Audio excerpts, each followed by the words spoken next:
ಓಂ ಶ್ರೀ ಗುರುಭ್ಯೋ ನಮಃ. ನಮಸ್ಕಾರ ವೀಕ್ಷಕರೇ, ಚಂದ್ರಶೇಖರ್ ಯೂಟ್ಯೂಬ್ ಚಾನಲ್ಗೆ ಸ್ವಾಗತ ಸುಸ್ವಾಗತ. ವೀಕ್ಷಕರೇ, ಈ ದಿನ ವೃಷಭ ರಾಶಿಯಲ್ಲಿರ್ತಕ್ಕಂಥವರ ಅನೇಕ ತೊಂದರೆಗಳನ್ನು ಅನುಭವಿಸ್ತಾ ಇರ್ತಾರೆ, ಅನೇಕ ಸಮಸ್ಯೆಗಳನ್ನು ಅನುಭವಿಸ್ತಾ ಇರ್ತಾರೆ. ಆ ಅನೇಕ ಸಮಸ್ಯೆಗಳಿಗೆ ಒಂದು ಪರಿಹಾರವನ್ನು ತಿಳಿಸ್ಕೊಡ್ತೇನೆ. ವೀಕ್ಷಕರೇ, ಈ ವೃಷಭ ರಾಶಿಯಲ್ಲಿ ಹುಟ್ಟಿರ್ತಕ್ಕಂಥವರು ಸಾಮಾನ್ಯವಾಗಿ ಅವರು ಅನುಭವಿಸ್ತಕ್ಕಂತಹ ಕಷ್ಟಗಳು ಯಾವುದೇ ಇರ್ಬೋದು, ಕೆಲವು ಸಣ್ಣ ಪರಿಹಾರಗಳಿಂದ ಅವರಿಗೆ ಅನೇಕ ಈ ಒಂದು ಸಮಸ್ಯೆಗಳು ಹೊರಹೋಗ್ತವೆ ಅಂತಕ್ಕಂಥ ವಿಚಾರವನ್ನು ನಾನು ತಿಳಿಸಿಪಡಿಸ್ತೇನೆ. ಆ ಒಂದು ಸಮಸ್ಯೆಗಳಿಂದ ಹೊರಬರಬೇಕಾದ್ರೆ ನಾನು ಹೇಳ್ತಕ್ಕಂಥ ಸಣ್ಣ ಒಂದು ಪರಿಹಾರವನ್ನು ತಾವು ತಪ್ಪದೇ ಮಾಡಿದ್ದಲ್ಲಿ ನಿಜವಾಗಲೂ ಅದು ಖಂಡಿತವಾಗಿಯೂ ನೀವು ಆ ಒಂದು ಸಮಸ್ಯೆಗಳಿಂದ ಹೊರಬರ್ತೀರಾ ಅಂತಕ್ಕಂಥ ವಿಚಾರವನ್ನು ನಾನು ಹೇಳ್ತೇನೆ. ವೀಕ್ಷಕರೇ, ವೃಷಭ ರಾಶಿಯಲ್ಲಿ ಹುಟ್ಟಿರ್ತಕ್ಕಂಥವ್ರು ಸಾಮಾನ್ಯವಾಗಿ ನೋಡಿ, ವೃಷಭ ರಾಶಿಯಲ್ಲಿ ಹುಟ್ಟಿರ್ತಕ್ಕಂಥ ಯಾರೇ ಆಗ್ಬೋದು, ಅವ್ರು ಯಾವುದೇ ಡೇಟಲ್ಲಿ ಹುಟ್ಟಿರ್ತಕ್ಕಂಥವ್ರು ಆಗ್ಬೋದು. ಈಗ ನೋಡಿ, ಇದು ವೃಷಭ ರಾಶಿ. ವೃಷಭ ರಾಶಿಯಿಂದ 9ನೇ ಮನೆ ಯಾವುದು?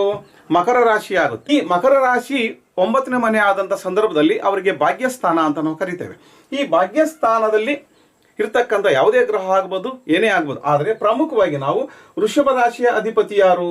ತುಲಾ ರಾಶಿ ಮತ್ತು ವೃಷಭ ರಾಶಿಯ ಅಧಿಪತಿ ಶುಕ್ರ ಆಗ್ತಾನೆ. ಈ ಶುಕ್ರವಾರದಂದು ತಾವು ನಾನು ಹೇಳ್ತಕ್ಕಂಥ ಒಂದು ಸಣ್ಣ ಪರಿಹಾರವನ್ನು ತಾವು ಮಾಡಬೇಕಾಗುತ್ತೆ. ಪ್ರತಿ ಶುಕ್ರವಾರ ಹೀಗೆ ಸುಮಾರು 6 ಶುಕ್ರವಾರ ಮಾಡಬೇಕಾಗುತ್ತೆ. ಆ 6 ಶುಕ್ರವಾರ ಶಿವನ ದೇವಾಲಯಕ್ಕೆ ಹೋಗಬೇಕಾಗುತ್ತೆ. ಶಿವನ ದೇವಾಲಯಕ್ಕೆ ಹೋಗಿ ಜಲಾಭಿಷೇಕವನ್ನು ಶಿವನಿಗೆ ಮಾಡಿಸಿ ನಂತರ ಬನ್ನಿ ಮರವನ್ನು ಪ್ರದಕ್ಷಿಣೆ ಹಾಕಿ ಅವರು ಈ ರೀತಿ ಸುಮಾರು 6 ವಾರಗಳ ಕಾಲ ಪ್ರದಕ್ಷಿಣೆ ಹಾಕಿ ಬರೋದ್ರಿಂದ ಅವರಿಗೆ ಎಲ್ಲ ಸಮಸ್ಯೆಗಳಿಂದ ಹೊರಬರ್ತಕ್ಕಂಥದ್ದು ಒಂದು ಪರಿಹಾರ. ಮತ್ತೆ ಇನ್ನೂ ಒಂದು ಬಹಳ ಪ್ರಮುಖವಾದಂತಹ ನಾನು ಒಂದು ಪರಿಹಾರವನ್ನು ಹೇಳ್ತೇನೆ. ತಮ್ಮ ಮನೆಯ ಕುಲದೇವತೆಗೆ ವೀಳ್ಯದೆಲೆಯ ಮೇಲೆ ಕುಂಕುಮಾರ್ಚನೆಯನ್ನು ಮಾಡಿಸಬೇಕು. ಈ ಕುಂಕುಮಾರ್ಚನೆಯನ್ನು ಮಾಡಿಸಿದ ನಂತರ ಅವರು ಆ ಕುಂಕುಮವನ್ನು ತೆಗೆದುಕೊಂಡು ಬಂದು ತಾವು ಮಲಗುವಂತಹ ದಿಂಬಿನ ಅಡಿಯಲ್ಲಿ ಇಟ್ಟುಕೊಂಡು ಮಲಗೋದ್ರಿಂದ ಶುಭ ಆಗುತ್ತಕ್ಕಂಥದ್ದು ಒಂದು. ಮತ್ತು ಅದೇ ಕುಂಕುಮವನ್ನು ಜೇನುತುಪ್ಪದೊಂದಿಗೆ ಬೆರೆಸಿ ಮನೆಯ ಹೆಬ್ಬಾಗಿಲಿಗೆ ಒಂದು ಸ್ವಸ್ತಿಕ್ ಚಿತ್ರವನ್ನು ಬಿಡಿಸಿ ನಾವು ಆ ಮನೆಯಲ್ಲಿ ವಾಸ ಮಾಡೋದ್ರಿಂದ, ಈ ರೀತಿಯಾಗಿ ಮಾಡೋದ್ರಿಂದ ಅವರು ಎಲ್ಲ ಸರ್ವ ದೋಷಗಳಿಂದ ಹೊರಬರ್ತಾರೆ ಅಂತಕ್ಕಂಥದ್ದು ಈ ಒಂದು ಶಾಸ್ತ್ರದ ಪ್ರಕಾರ ಹೇಳಲಾಗುತ್ತೆ. ಹಾಗಾಗಿ ತಾವು ಪ್ರತಿಯೊಬ್ಬರು ಕೂಡ ಶುಕ್ರವಾರದಂದು ಅಂದರೆ ಸುಮಾರು 6 ವಾರಗಳ ಕಾಲ ಇವರು ಮಾಡಬೇಕಾಗುತ್ತೆ.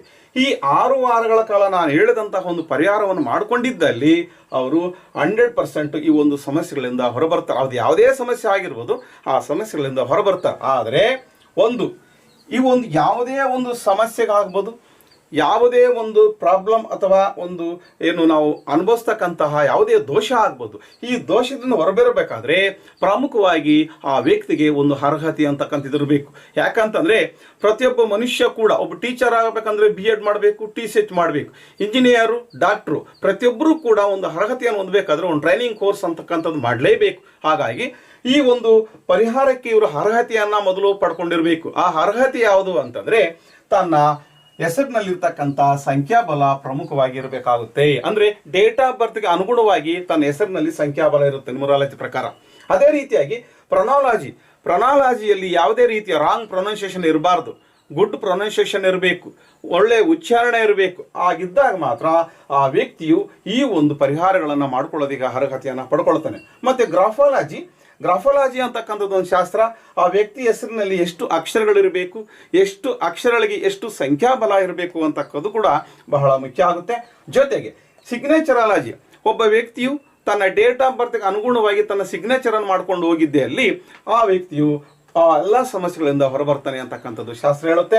ಮತ್ತು ವಾಸ್ತು ಕೂಡ ಬಹಳ ಮುಖ್ಯ ಆಗುತ್ತೆ. ಪ್ರತಿಯೊಬ್ಬ ವ್ಯಕ್ತಿಗೂ ಕೂಡ ವಾಸ ಮಾಡೋ ಒಂದು ಸ್ಥಳ ಆಗ್ಬೋದು, ಕೆಲಸ ಮಾಡ್ತಕ್ಕಂಥ ಸ್ಥಳ ಆಗ್ಬೋದು, ವಾಸ್ತುವಿಗೆ ಅನುಗುಣವಾಗಿ ನಮ್ಮ ಡೇಟ್ ಆಫ್ ಬರ್ತ್ಗೆ ಅನುಗುಣವಾಗಿ ನಾವು ವಾಸ ಮಾಡಿದ್ದಲ್ಲಿ ಈ ಪರಿಹಾರಗಳಿಂದ ಆ ವ್ಯಕ್ತಿಯು ಹೊರಬರ್ತಾನೆ ಅಂತಕ್ಕಂಥದ್ದು ಈ ಶಾಸ್ತ್ರ ಹೇಳುತ್ತೆ.